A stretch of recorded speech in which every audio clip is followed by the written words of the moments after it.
Kan sistem paksaan, makanya banyak teman saya yang meninggal. Ada yang jatuh dari loteng, ada yang kesetrum, wah segala macam banyak tuh teman saya waktu di pemburu hantu. Coba saya lihat buka pintunya. Pas pintunya dibuka, itu aroma kamar itu bukan bau parfum atau bau apa, bukan. Yang namanya ruangan itu udah baunya bau darah sama bau kotoran.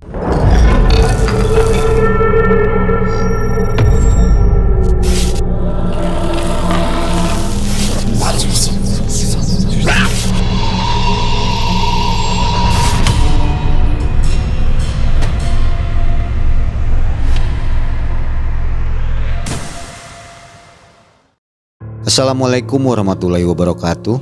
Waalaikumsalam. Sobat Malam Mencekam, kembali kita berjumpa di kisah horor dari channel kami Malam Mencekam yang selalu menemani Anda di setiap harinya.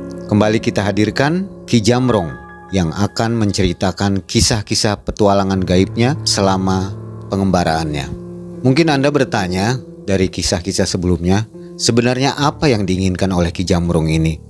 Berpetualang berpuluh-puluh tahun, saya mencari tahu apa sebenarnya. Kita langsung ke Ki Jamrong untuk bertanya.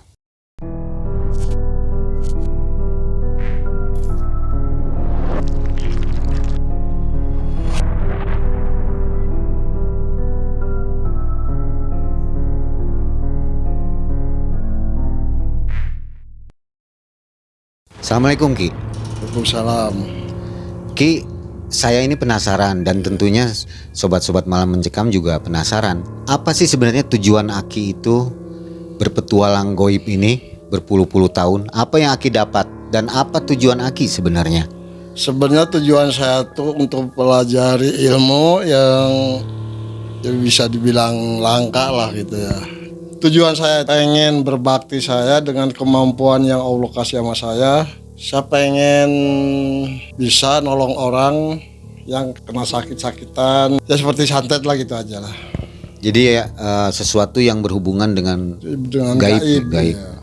Untuk penyembuhan medis, Aki sudah bisa? Ada, tapi nggak begitu. Kebanyakan sih hubungan dengan gaib. Dari beberapa kasus yang sudah Aki lakukan menyembuhkan orang, kebanyakannya kasus apa Ki?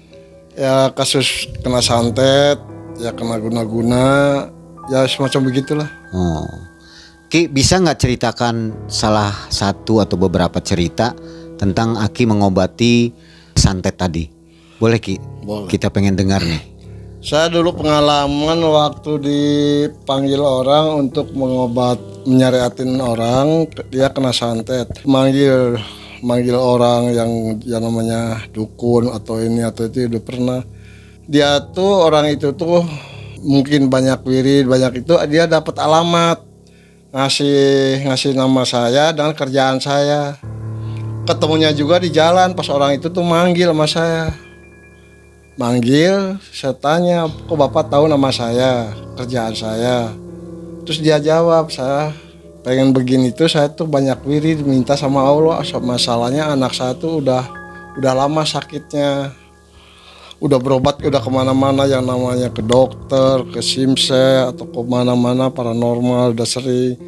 Jadi hasilnya tuh selalu dikibulin, selalu dibohongin. Syaratnya ini, tapi nyatanya enggak pernah kejadian. Kata orang itu. Pernah dia minta syaratnya kambing hitam, saya kasih kambing hitam, tapi nyatanya enggak sembuh, enggak ada apa-apa. Dia udah pusing ya, mungkin kata orang itu dia mungkin kalau uangnya itu di karungan udah beberapa karung lah untuk berobat anak ini enggak sembuh-sembuh. Dengan cara begitu saya munajat minta sama Allah siapa yang sanggup nyariatin anak saya ini. Dia tuh sholat hajat, sholat tahajud, minta sama Allah tengah malam tuh. Pas suatu malam itu si haji itu dapat impian. Nama saya, alamat saya, kerjaan saya itu tahu semua di orang. Jadi ciri-cirinya saya itu orang tuh persis tahu 100%. Ya saya nggak bisa nolak, itu emang kenyataannya, emang yang dia ceritain begitu, ya udah saya terima. Saya dibawa ke rumahnya. Saya tanya, Pak, yang sakitnya di mana? Ada di kamar. Coba saya lihat buka pintunya. Pas pintunya dibuka, itu aroma kamar itu bukan bau parfum atau bau apa, bukan. Yang namanya ruangan itu udah baunya bau darah sama bau kotoran. Yang namanya badan itu, muka badan itu semua habis kena cakaran sendiri. Anak itu perempuan, jadi ya istilahnya tuh kena cinta ditolak dukun bertindak gitu. Udah ketemu sama saya, terus saya ngobrol-ngobrol sama orang tuanya. Saya lihat, saya juga nggak mampu itu masuk ke kamarku karena baunya itu saya nggak kuat. Terus si pintu itu saya tutup lagi. Cuman saya gini, saya cuma minta kambing suruh dimasukin ke kamar tuh si kambing tuh. Terus saya ritual di luar, minta pertolongan sama Allah. Nggak lama sih, nggak nyampe 2 jam sih. Si anak yang sakit itu langsung teriak-teriak kesakitan. Udah teriak si anak perempuan kesakitan itu. Terakhir itu kambing yang teriak. Pas dibuka kambingnya itu udah mati. Si anak itu udah sembuh. Malah sekarang juga pernah saya ketemu sekali tuh. Udah sehat lagi sekarang.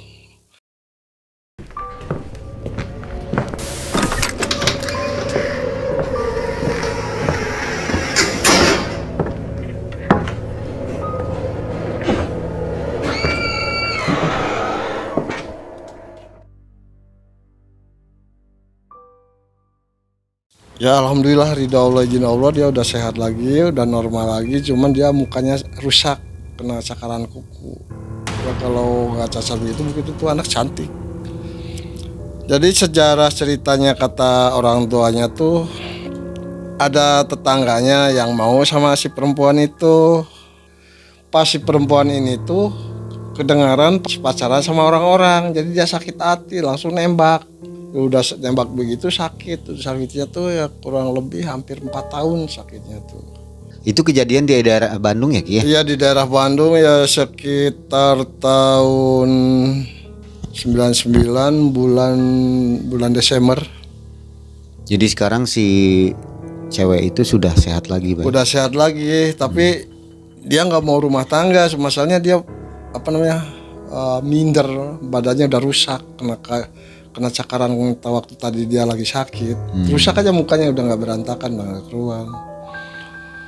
Itu kasihannya, makanya ya orang-orang kalau bisa jangan main dukun lah. Kalau dia senang sama orang itu biar minta sama Allah gimana caranya lah, jangan main berdukun-dukunan. Kan udah jelas itu main dukun itu musyrik. Gak boleh lah kalau bisa. Mendingan ikhtiar dengan sendiri kayak baca Quran atau apa, minta sama yang kuasa itu cari jodoh yang sejati. Ki, kalau orang main dukun itu kan harus bayar ke dukunnya. Iya. Artinya orang itu punya uang dong Ki. Saya pernah dengar itu di atas 100 ribu 100 juta itu untuk nyelakain orang tuh. Oke. Ya, ceritanya menarik. Ada lagi yang di tahun-tahun sekarang Ki menolong kalau orang? yang begitu sering, seperti di daerah Cianjur pernah, di daerah Padalarang pernah, banyak sih. Banyak ya. Iya. Mungkin orang-orang ini belum tahu istilahnya kemampuan yang diberikan Allah kepada Aki. Artinya Aki ini kurang terkenal mungkin ya, mungkin. Atau seperti apa Ki? Kalau saya sebenarnya bukan terkenal. Kalau saya tuh kadang-kadang kalau udah banyak orang yang datang, saya pindah rumah, pindah tempat, gitu. Oh. Jadi bukannya nggak terkenal. Jadi kalau udah kebanyakan, saya udah kecapean, pindah tempat, merintis lagi, udah rame, banyak tamu, pindah lagi, selalu begitu saya tuh.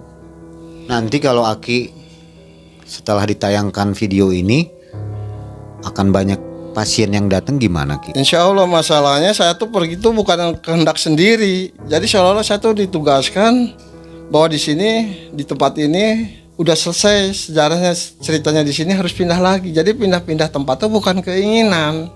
Jadi seolah-olah kan dulu juga kan saya tuh udah sabda guru. Jadi tergantung ada perintah. Kalau udah ada perintah saya mau nggak mau harus pergi gitu. Itu begitu saya, jadi nggak bisa netap, belum waktunya saya netap di satu rumah tuh belum bisa. Jadi bisa ada kemungkinan nanti kalau banyak pasien menuju Aki dari tayangan video ini, Aki bisa aja nanti pindah tempat lagi ya? Bisa aja. Jadi tergantung orang yang datang. Ini kebanyakan negatif atau positif. Kalau kebanyakan negatif, itu yakin saya bakal disuruh pindah.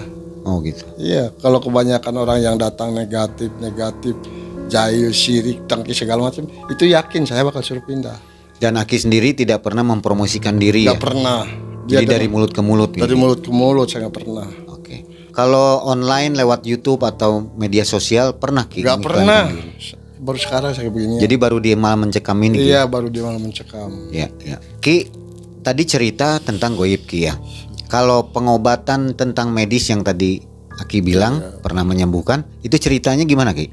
Ceritanya juga itu nggak sengaja waktu lagi usaha gitu. Saya kan tukang servis jam keliling gitu ya. Ada orang tuh sakit seperti meriang, panas tiris, pakai kerudung kain. Itu saya tuh keliatin aja. Itu di dalam hati saya tuh iba. Saya deketin, kenapa? Pas saya pegang kepalanya, saya bilang ini Pak, ini kena kanker otak. Itu dia ngomong, sanggup mbak? Nggak ada yang sanggup kalau ngobatin orang, kecuali ada izin Allah. Ya kita ini aja lah, kita apa namanya, ikhtiar bersama. Rajin. Dia udah biasa, udah aktivitas lagi, udah kerja sana sini banting tulang, udah kerja normal aja. Tapi yang si pihak keluarganya itu, saya tuh di stop sama si keluarganya tuh, di stop. Udah seperti ini aja, udah itu dia jadi si keluarnya terutama istrinya pengen dioperasi. Waktu pengen dioperasi itu dia nggak ngobrol lagi sama saya, ya istilahnya konsultasi gitu ya, enggak. Jadi di luar pengetahuan saya. Dia udah dioperasi gagal, operasinya meninggal. Tapi insya Allah kalau orang keluarganya sadar gitu nerima, insya Allah sehat. Itu karena mungkin udah jalannya begitu. Itu akibat dari efek dari operasi. Kepalanya tuh kanker otak. Bukan kena guna-guna Ki? Bukan, itu murni medis ya? Medis murni. Waktu pengalaman di Cianjur juga begitu lagi. Waktu dulu tuh saya itu sengaja saya dipanggil sama orang Cianjur, kanker payudara perempuan. Ya gitu kata saya tuh bisa aja insya Allah kan, cuman ini saya nggak berani megang. Ini aja saya minta bantu dari orang lain seperti perempuan lah gitu ya. Cuman saya harus ada ayam. Jadi si penyakit itu melalui si perempuan itu yang mediator itu saya suruh pegang yang sakitnya itu, terus saya transfer ke ayam. Itu rajin, saya tuh di kesana tuh dijemputnya tuh saya 3 hari sekali. Alhamdulillah sekarang udah sehat, normal 100%, udah sehat. Orang Cianjur, Cikalong. Ya, itu 2 cerita medis tadi ya. Ki, pasti orang akan berpikiran seperti ini Ki. Ini Ki Jamrong dengan punya keahlian mengobati yang didapat dari izin Allah, harusnya kaya dong. Kan begitu pertanyaannya Bi. Menurut Aki gimana pandangan itu? Kalau masalah kaya harta itu sebenarnya nggak menjamin kebahagiaan, nggak jamin. Emang butuh.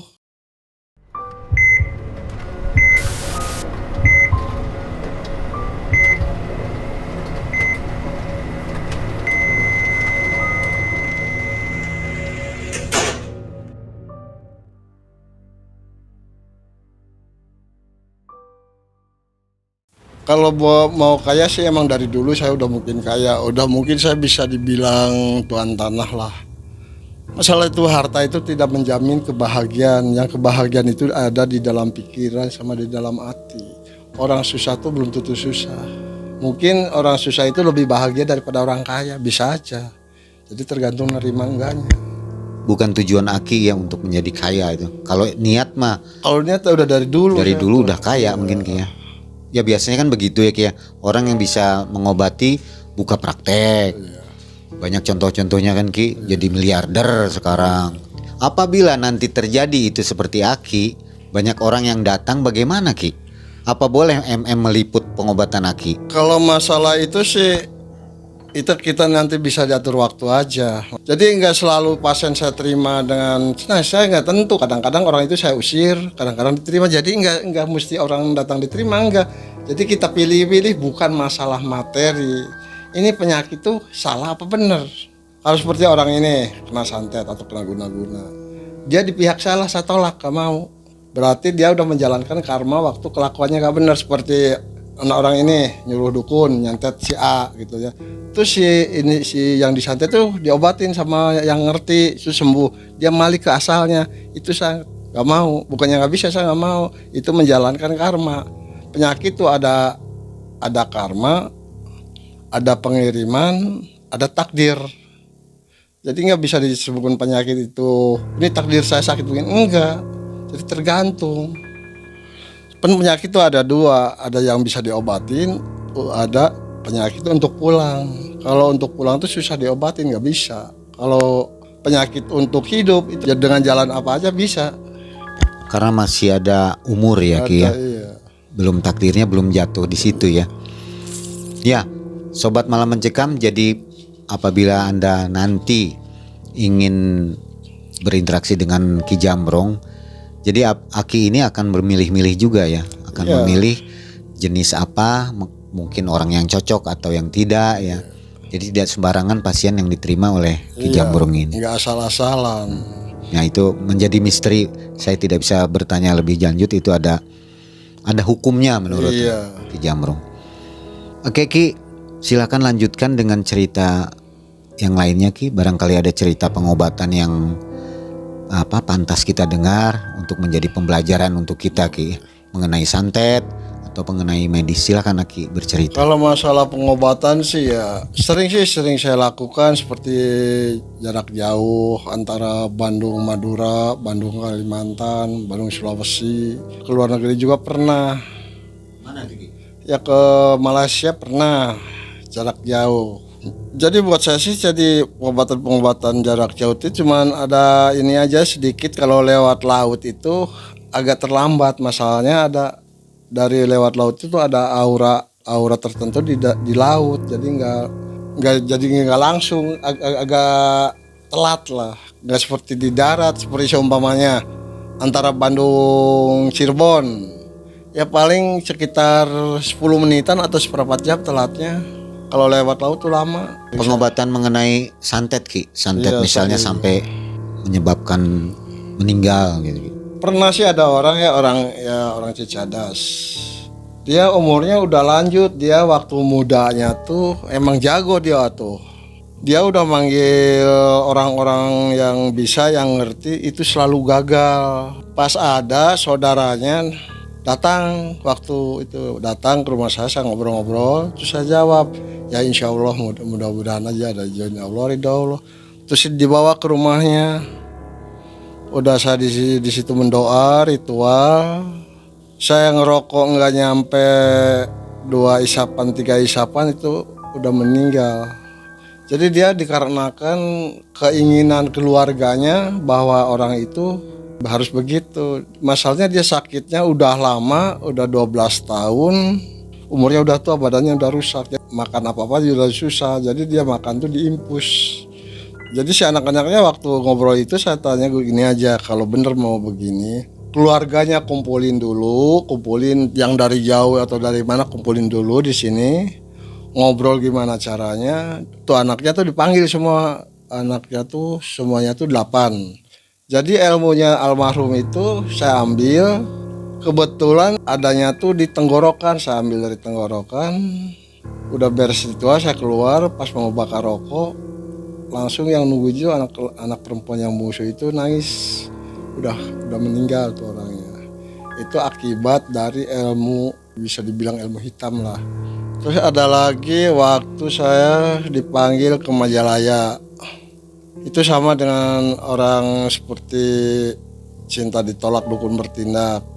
Jadi si anak laki-laki itu udah gila, udah lari-lari ke sana ke sini. Itu sama keluarganya itu dikerem di ruangan, nyari yang ngerti gini gitu tuh, jadi selalu gagal. Terus ada yang ngasih tahu, kebetulan yang di Majalaya itu masih ada ikatannya waktu yang kemarin di Cicadas ngobrol-ngobrol. Terus saya dipanggil ke sana, 2 kali nangani, alhamdulillah udah sehat. Sekarang udah rumah tangga lagi normal. Itu waktu saya di daerah Banten lah gitu. Ada lagi yang kena santet. Rata-rata sih cinta ditolak dukun bertindak itu selalu di mana-mana. Terus masalah warisan. Saya pernah dipanggil sama karena rebutan warisan. Itu orang itu punya anak 4, yang 1, yang 2, yang 3 tuh abdi, cuma 1 yang serakah. Dia maunya lebih banyak daripada, dikarenakan waktu orang tuanya masih hidup tuh yang ngajamin kehidupan sehari-harinya tuh yang itu. Jadi dia seolah-olah nuntut minta bagian jasa waktu ngurus. Tapi yang lain-lainnya sih udah sepakat bahwa ini harta ini harus bagi rata.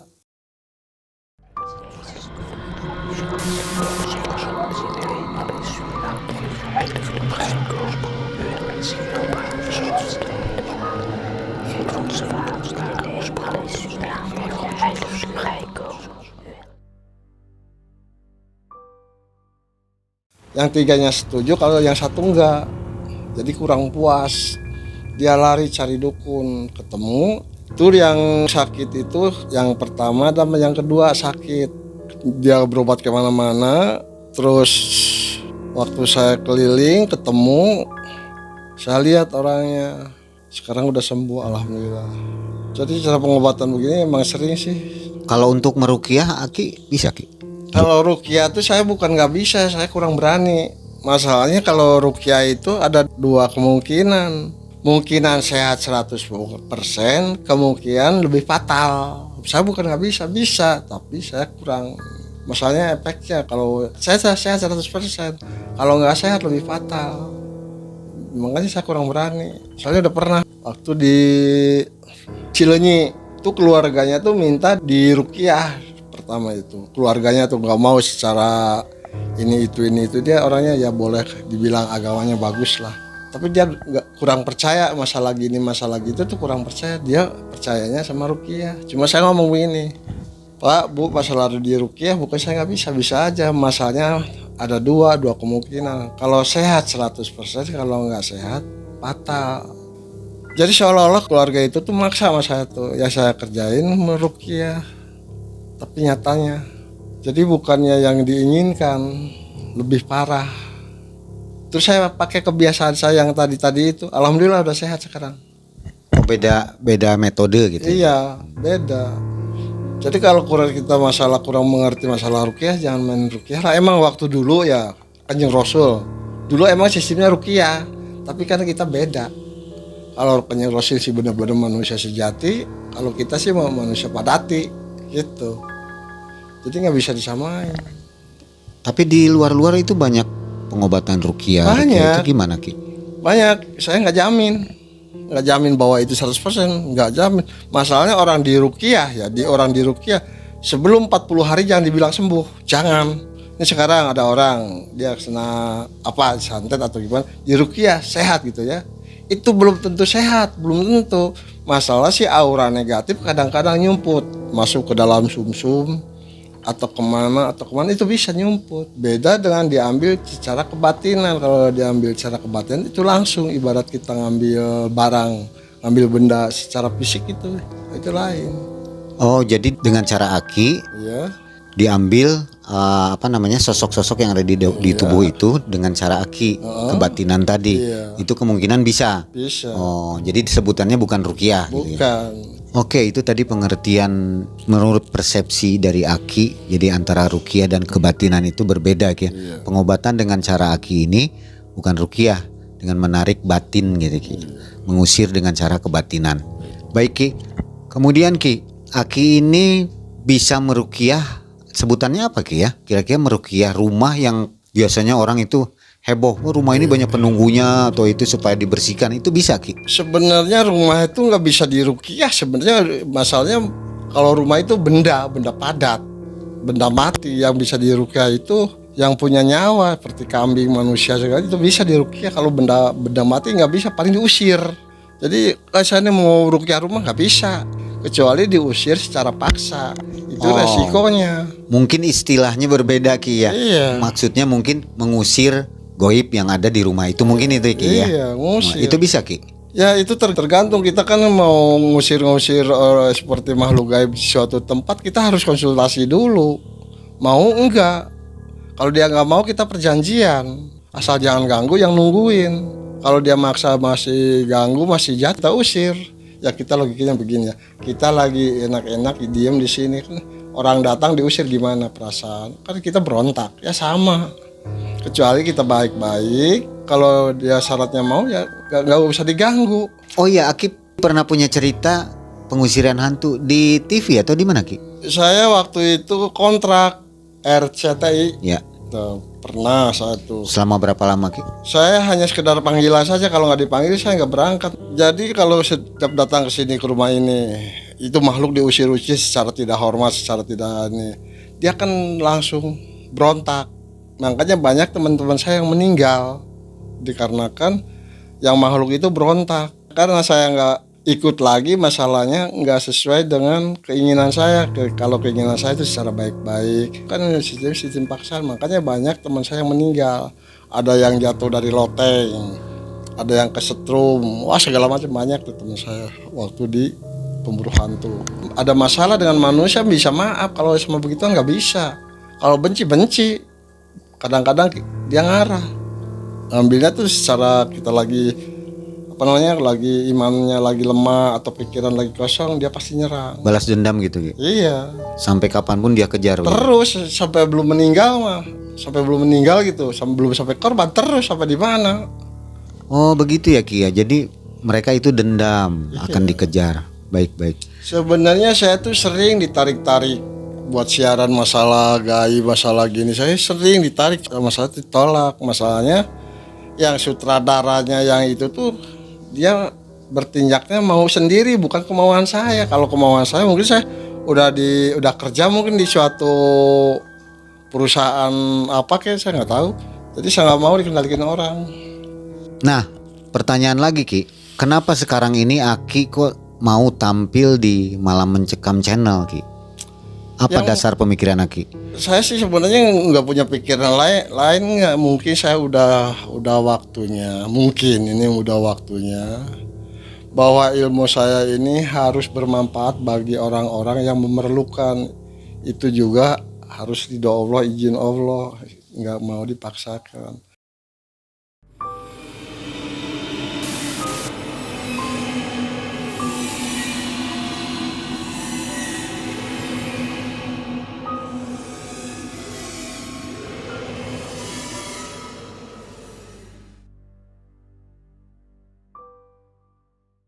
Ya.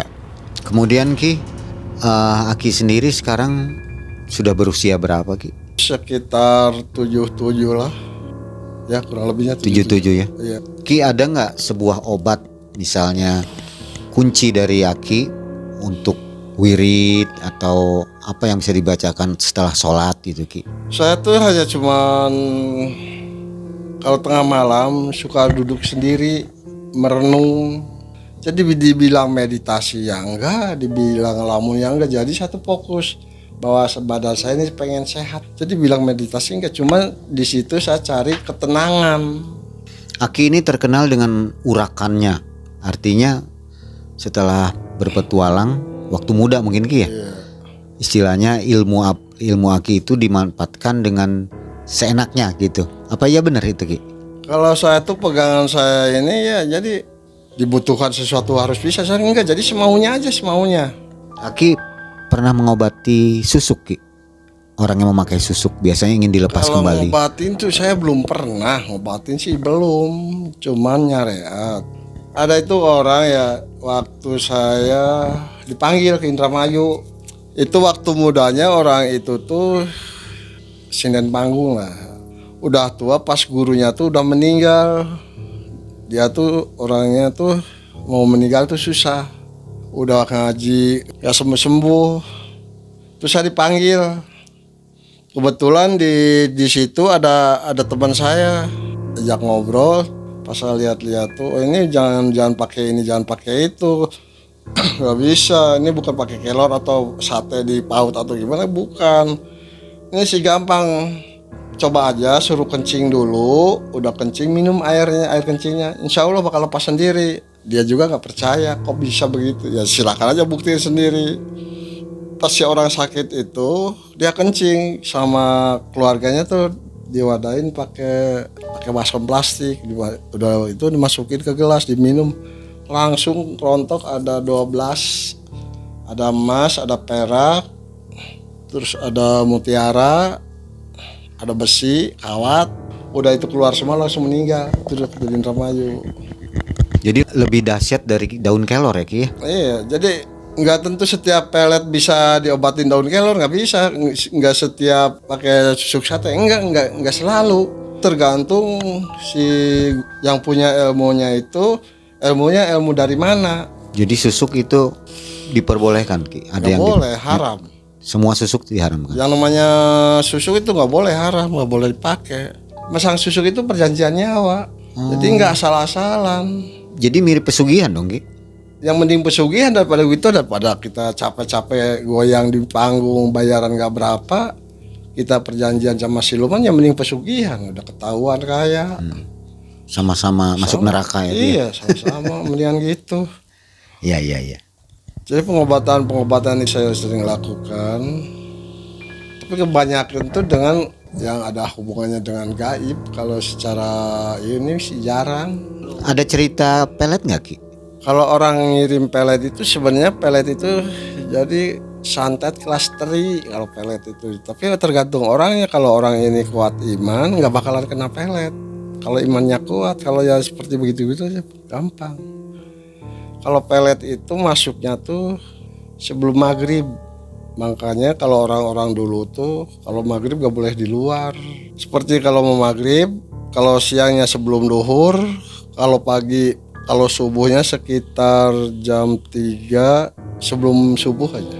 Itu manusia tuh rawan kena yang pengaruh-pengaruh gak benar. Pernah saya kena santet waktu saya di Jakarta dulu ya. Dulu saya kerja di pabrik baja. Itu waktu duhur tuh teman-teman udah pada berhenti gitu. Saya di situ tuh pikiran saya tuh agak kacau. Agak kacau kenapa? Istri saya sakit, kontrakan udah 2 bulan. Kan pikiran saya tuh kacau. Jadi saya maksudnya tuh kerja mau cari tambahan, kan lumayan waktu dulu tuh sejam tuh 2.000 tuh. Saya kerja. Kecium sama saya tuh bau menyan. Saya langsung kena. Saya sakit selama 3 hari. Saya dengan ridha Allah, izin Allah, saya ngobatin sendiri. Alhamdulillah sehat lagi. Tapi yang ngirimnya itu udah meninggal, senjata makan Tuhan.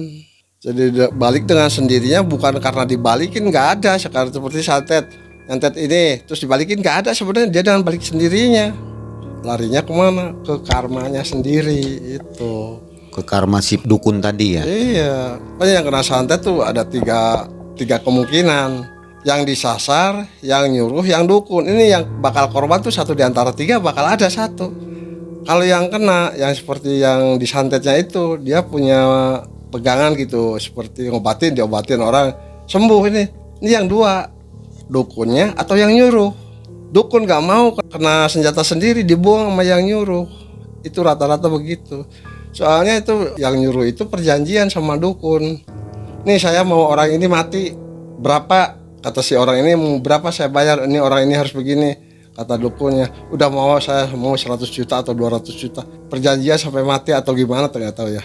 Jadi dia melepas kodam negatif ke sasarannya si A. Itu tuh udah nyampe ke sasaran si A tuh sakit tuh. Si orang itu nggak mau sakit, nyari orang yang ngerti, obatin. Si aura negatif ini lari ke dukunnya. Si dukunnya tuh dia udah terikat perjanjian masalah materi itu, gak mau dia mati, lari ke orang yang nyuruh. Ya itu ya pasti orang yang nyuruh yang mati atau gila. Itu udah hukum alam begitu. Itu di dunia persantetan. Jadi bukan si dukunnya yang mati ya Ki? Kadang-kadang kalau yang ngobatinnya kejam, biadab, dukun yang mati.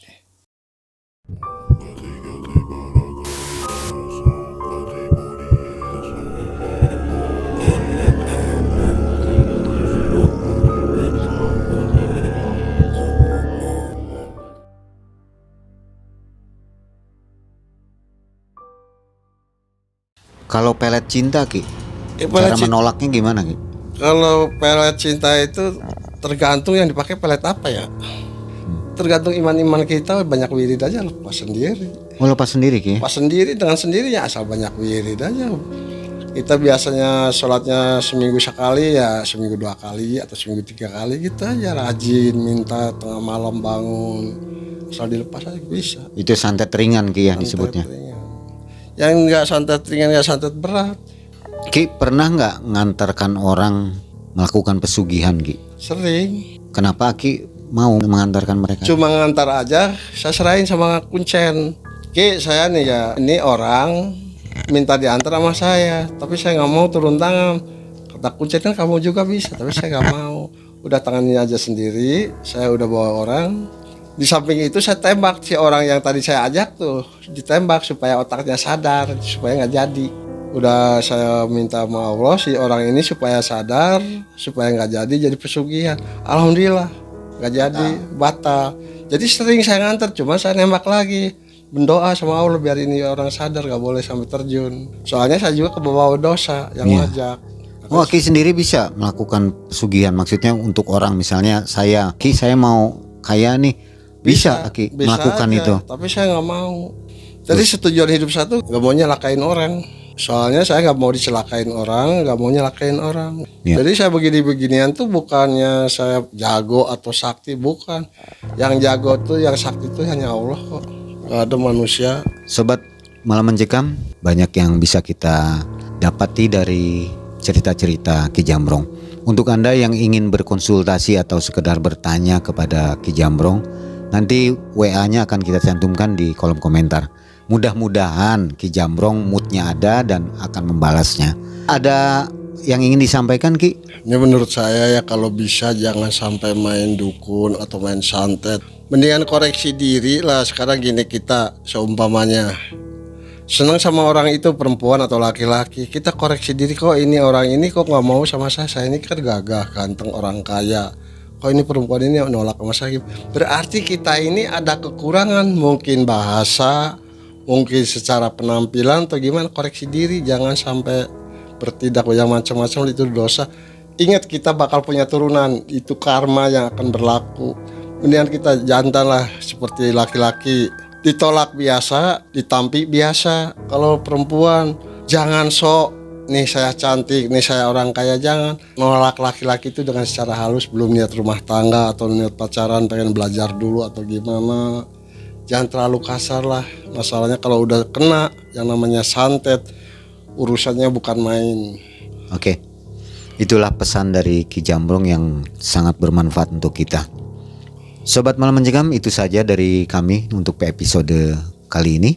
Terima kasih kepada Anda yang sudah mendukung kami, dan jangan lupa untuk mengirimkan cerita Anda ke malammencekamstory@gmail.com. Dan tentunya cerita Anda harus cerita yang agak panjang ya, berdurasi minimal 20 menit untuk dapat ditayangkan. Kita jumpa lagi di cerita Ki Jambrong yang berikutnya. Assalamualaikum warahmatullahi wabarakatuh.